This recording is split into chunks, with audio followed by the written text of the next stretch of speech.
Disney's live-action Snow White has hit the box office with all the grace of an apple falling from a cursed tree. In its opening weekend, the film managed to scrape together a modest $43 million domestically, making it the weakest debut among Disney's recent live-action remakes.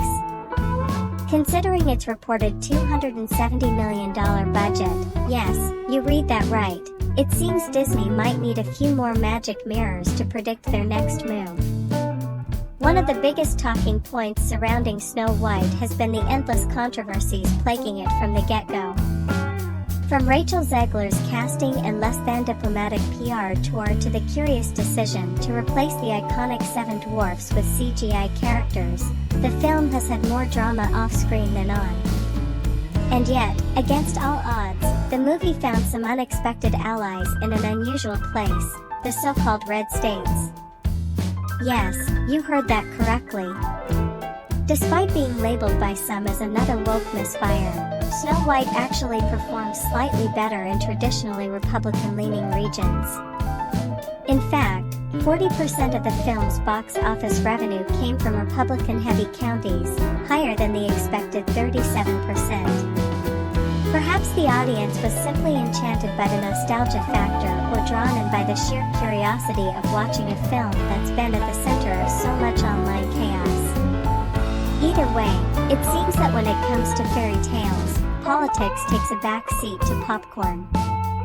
Meanwhile, in the blue states, home to the more liberal-leaning audience, Snow White underperformed expectations. Maybe audiences there were too busy dissecting every frame for political undertones, or perhaps they were still debating whether or not CGI dwarfs should be classified as an act of cinematic blasphemy. Beyond the US, Snow White isn't exactly ruling the international box office either. The film raked in $44.3 million overseas, falling short of its projected $50 million. Turns out, fairy tales may be universal, but a controversial live-action remake? Not so much.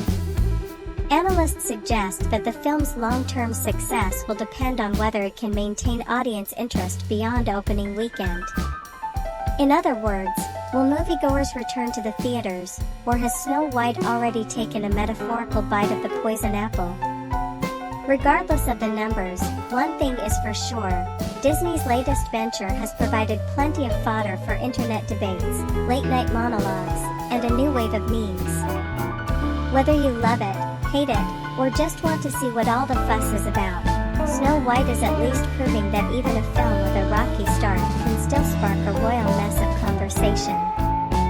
So, what's the moral of the story? Maybe it's that you can't please everyone, especially not in Hollywood.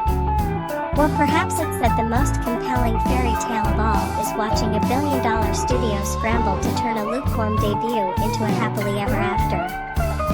Either way, pass the popcorn.